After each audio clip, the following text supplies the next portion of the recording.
Susmita living লাইফস্টাইলে তোমাদের সাথে আমি কুকিং ভিডিওর সাথে সাথে কিন্তু আমার নিজস্ব লাইফস্টাইল সবকিছুই তোমাদের সাথে শেয়ার করি। তবে এই চ্যানেলটা বেশি দিনের না হলেও যতটা পারি তোমাদের সাথে সবকিছু শেয়ার করার চেষ্টা করি। এই যে দেখো ছোট ছোট যে ব্ল্যাঙ্কেটগুলো দেখছো, এইগুলো কিন্তু আমার গপুর জন্য নেওয়া হয়েছে। অনেক কিছুই অনলাইন থেকে অর্ডার দিয়েছি, তবে সব কিছু তো আর একদিনে আসে না, অল্প অল্প করে এসেছিল। তবে আমার একটা মাথায় বুদ্ধি ছিল কি, যে না তোমাদের সাথে আমি একদিনেই দেখাবো। আমার হাজবেন্ড শুনে বলছে, বাহ তোমার মাথায় তো দারুণ বুদ্ধি। এই নিয়ে আর কি হাসাহাসি হচ্ছিল। যাই হোক, এই যে ছোট কাঠের যে বিছানাটা দেখছো, এটা কিন্তু গপুর জন্য নেওয়া হয়েছে।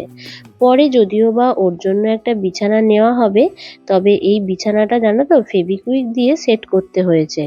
আর এর ড্রয়িংও ওখানটায় দেওয়া ছিল। ফেভিকুইকটাও ওরা কিন্তু প্যাকিং এর সাথে দিয়ে দিয়েছিল। বেশ সুন্দর লাগছে না? তোমাদের কেমন লাগছে অবশ্যই কিন্তু কমেন্ট করে জানিও। তারপরে দেখো এখানে কিন্তু একটা বোল অর্ডার করা হয়েছিল, কারণ অনেকগুলো আর্টিফিশিয়াল পদ্ম ফুল আমি অর্ডার করেছিলাম, যার জন্য কি এটাতে রাখলে জলের উপর, আর গোপালকে আমি যেখানে রেখেছিলাম সেই গপুর পাশে ওটাকে রাখলে খুবই সুন্দর লাগবে, তাই জন্য। তারপর আমাদের উপরের ঘরে মানে যখন লোডশেডিং হয়ে যায়, জানলাটা খুললে অনেক কিন্তু মশা চলে আসে। সেই কারণে একটা নেটও অর্ডার করা হয়েছিল, যদিও বা সেই ভিডিওটা তোমাদের একেবারেই শেষে দেখাবো। আর গোপালকে যেহেতু রাখবো, এই ওয়ার্ডরোবটা, এটা ছোটই ওয়ার্ডরোবই বলতে পারো। তোমাদেরকে সবকিছুই যখন শেয়ার করতে চলেছি, তোমরা কিন্তু অবশ্যই কমেন্ট করে জানিও ভিডিওটা তোমাদের কেমন লাগলো। দেখো এই সেই ছোট্ট ওয়ার্ডরোব তোমাদের দাদাভাই, যেটা কিনা অনেক রাত পর্যন্ত সেট করেছে। প্রায় 12:30টার মধ্যে কিন্তু আমাদের সমস্ত কিছু রেডি হয়ে গেল। দেখো এরকম ভাবে আমি গপুর বিছানাটা রেখেছি, পাশে কিন্তু এরকম থাকবে, আর নিচে কিন্তু যত গপু খাবারের বক্সগুলো রাখা হবে।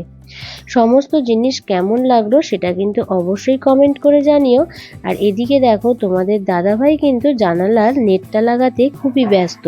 আর সত্যি কথা বলতে এই নেটটা এত যে উপকারে লেগেছে তোমাদের বলে বোঝানো যাবে না। এই নেটটা কিন্তু আমি যদিও বা অ্যামাজন থেকে কিনেছি। যাই হোক, ভিডিওটা তোমাদের কেমন লাগলো অবশ্যই তো কমেন্ট করে জানাবে। আর সুস্মিতা লিভিং লাইফস্টাইলে যদি এই ভিডিওটা কেউ নতুন দেখে থাকো, তাহলে কিন্তু চ্যানেলটাকে সাবস্ক্রাইব করে দিয়ে পাশে থাকা বেল আইকনটাকে অল করে রেখো। তাহলে চলো বন্ধুরা, আজকের মতন এই পর্যন্ত। টাটা।